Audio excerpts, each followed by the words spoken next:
देश में वैक्सीन की 100 करोड़ डोज की ऐतिहासिक सफलता पर प्रधानमंत्री मोदी ने देश को संबोधित किया।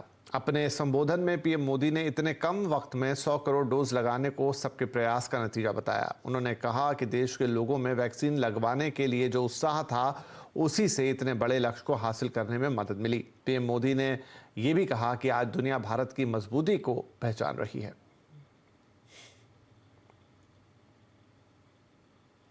कृतं में दक्षिणे हस्ते जयो में सव्य आहितः।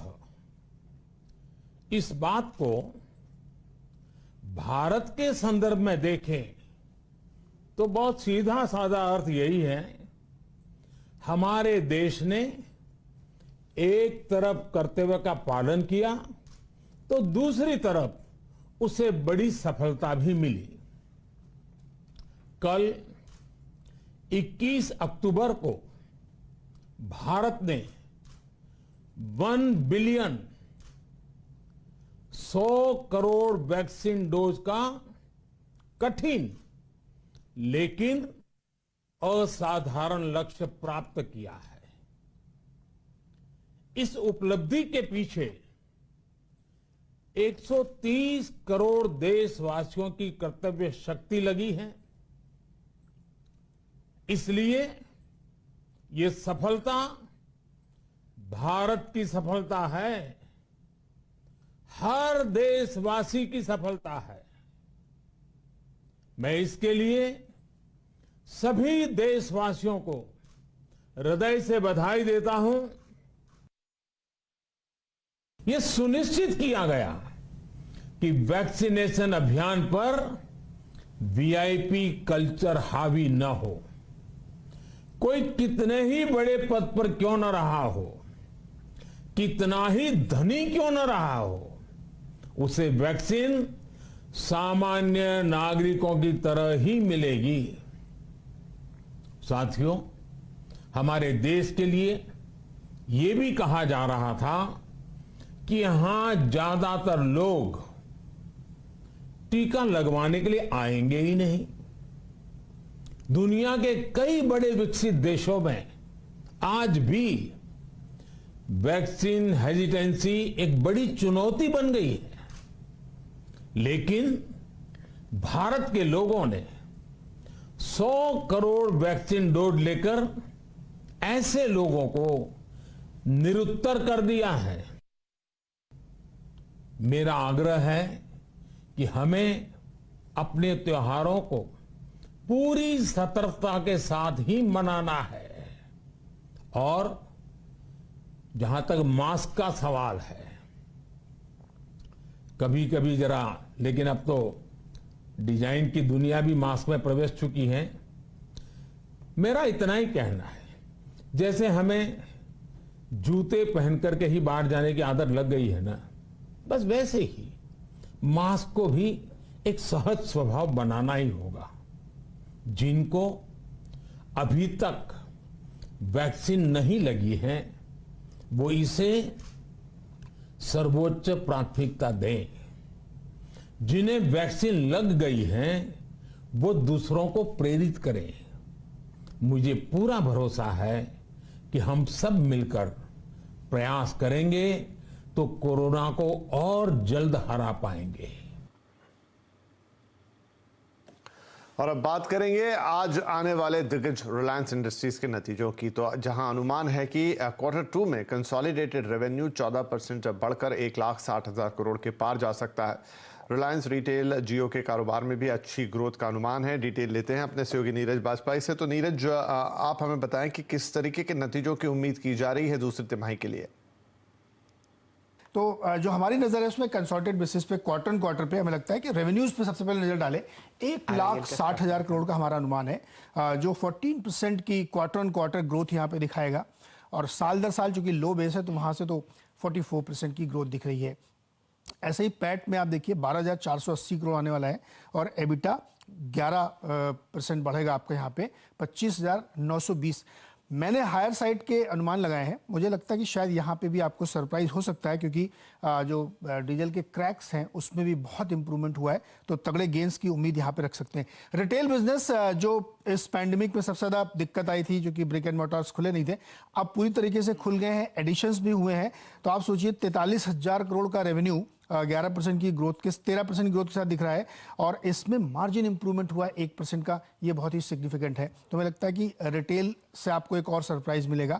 और जियो में 3% के आसपास का जो आरपू है वो बढ़ के 143 रुपये आने की संभावना है, और मार्जिन 49% बढ़ेगा, क्योंकि पिछले क्वार्टर्स में एडजस्टमेंट हुआ जब IUC हट गया, अब वो प्रॉपर हो रहा है। तो यहाँ पे हमें लगता है कि अच्छी ग्रोथ देखने को मिलेगी, और 9-10 हज़ार करोड़ के आसपास का एबिटा यहाँ पे देखने को मिलेगा। तो जो तीनों सेगमेंट हैं इसके, ऑयल का, रिफाइनिंग का, और दूने रिटेल और जियो का है, इसमें बहुत अच्छी ग्रोथ देखने को मिलेगी। हाल में कई सारी जो डील्स की हैं उसके बारे में और डिटेलिंग हमें देखने को मिलेगी। तो एक पॉजिटिव साइड का सरप्राइज हम उम्मीद कर रहे हैं, और मुझे लगता है कि मार्केट को डेफिनेटली एक बड़ा सरप्राइज मिलेगा, क्योंकि रिजल्ट्स बहुत ही दमदार आने।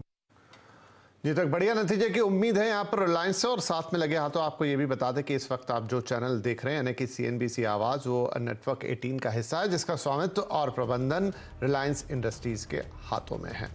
तो आज बड़े नतीजे शाम को आएंगे, जिसका पूरा विश्लेषण CNBC आवाज़ पर आप लाइव सुन सकेंगे बड़े दिग्गजों के साथ। आशीष माहेश्वरी होंगे हमारे साथ में अमरीश बलीगा और पार्थिव शाह। तो तमाम बड़े दिग्गज जानकारों के साथ आज इन नतीजों का विश्लेषण CNBC आवाज़ पर। लगातार जुड़े रहिए हमारे साथ। शाम को 5 बजे के बाद कभी भी नतीजे आते ही साथ आपके लिए होगा ये लाइव कवरेज।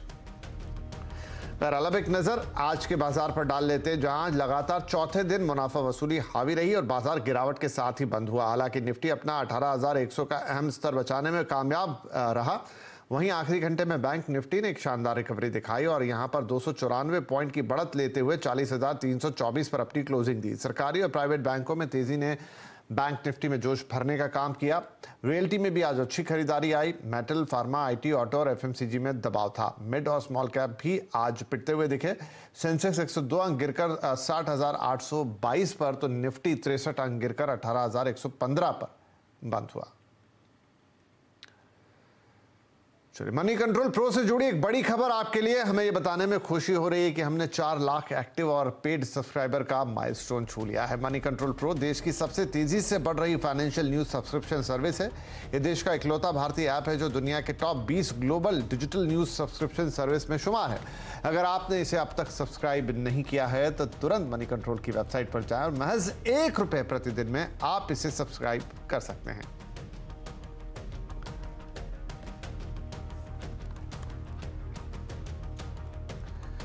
और यहां पर वक्त हुआ एक छोटे से ब्रेक का, लेकिन ब्रेक के बाद होगा आज का टेलीकॉम अपडेट।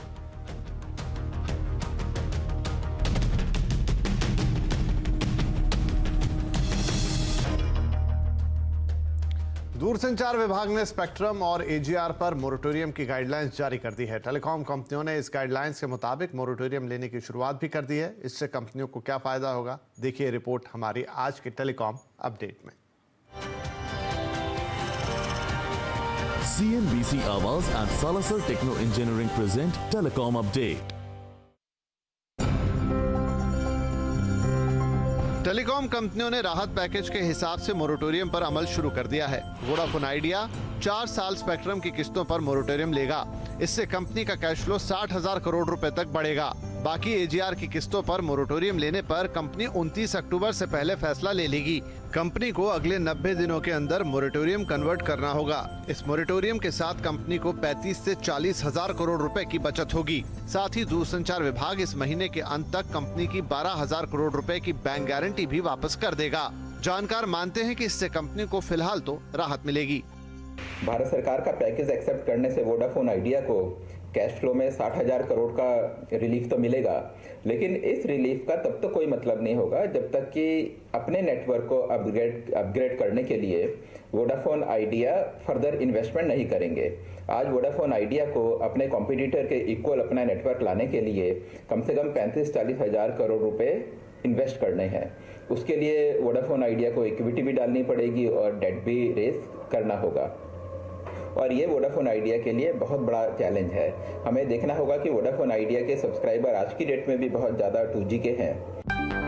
भारतीय एयरटेल के चेयरमैन सुनील भारती मित्तल पहले ही मोरेटोरियम लेने की बात कह चुके हैं। एयरटेल भी जल्दी ही सरकार को मोरेटोरियम लेने की जानकारी दे सकता है। कंपनियां राहत पैकेज के जरिए फिलहाल राहत की सांस ले सकती हैं। ये फ्री नहीं आ रहा। फ्री क्यों नहीं आ रहा है? सरकार ने कहा है कि 4 साल के बाद हम आपको से इसकी रिकवरी जो है वो इंटरेस्ट सहित लेंगे। सो इसलिए उनको ख्याल करना पड़ेगा कि जो इंटरेस्ट लगेगा वो बिजनेस से जनरेट हो जाएगा कि नहीं होगा, और अगर नहीं होगा तो इसका इम्पैक्ट 4 साल के बाद थोड़ा गहरा भी पड़ सकता है। मोरेटोरियम लेने से टेलीकॉम कंपनियों पर ब्याज का बोझ बढ़ेगा। अपनी आय बढ़ाने के लिए कंपनियां टैरिफ में बढ़ोतरी कर सकती हैं, यानी उपभोक्ताओं के लिए जल्दी ही मोबाइल डेटा और कॉल्स महंगे हो सकते हैं। असीम मनचंदा, दिल्ली। और अब आपको बताते हैं कि आज जो दोनों ही अड्डों में यानी कि कंज्यूमर अड्डा और आवाज अड्डा में क्या होने जा रहा है आपके लिए खास। तो पहले बात कंज्यूमर अड्डा की। अब घर बैठे काफी दिनों से शायद आप बोर हो गए होंगे क्योंकि कोरोना काल में एक लंबा वक्त घर पे बीत गया, लेकिन अब स्थितियां कंट्रोल में है। 100 करोड़ से ज्यादा टीके लगे हैं और बहुत सारे लोग इस समय घूम फिर रहे हैं। तो इस छुट्टियों में, वेकेशंस में, त्योहारों में चलो अब कहीं घूम आए, लेकिन अभी से प्लानिंग करेंगे जनाब तब हो पाएगा पूरा, क्योंकि होटल्स, फ्लाइट सब बुक है और काफी महंगे भी हैं। तो आपकी इस समस्या का समाधान 5/27 पर जरूर हमारे साथ जुड़िए। चलो अब कहीं घूम आए, करिए हमारे साथ अपने वैकेशन की प्लानिंग। और आज आवाज अड्डा में हम आपके लिए क्या लेकर आ रहे हैं, तो वहां पर सुप्रीम कोर्ट ने किसान आंदोलन को फटकार लगाते हुए कहा है कि किसानों को प्रदर्शन करने का अधिकार तो है, लेकिन वो अनिश्चित समय के लिए सड़कें जाम नहीं कर सकते। लोगों को भी सड़क पर चलने का अधिकार है। तो आवाज अड्डा में आज इसी पर होगी बड़ी चर्चा। किसान आंदोलन, सब्र का इम्तिहान 5/57 पर जरूर जुड़िएगा हमारे साथ।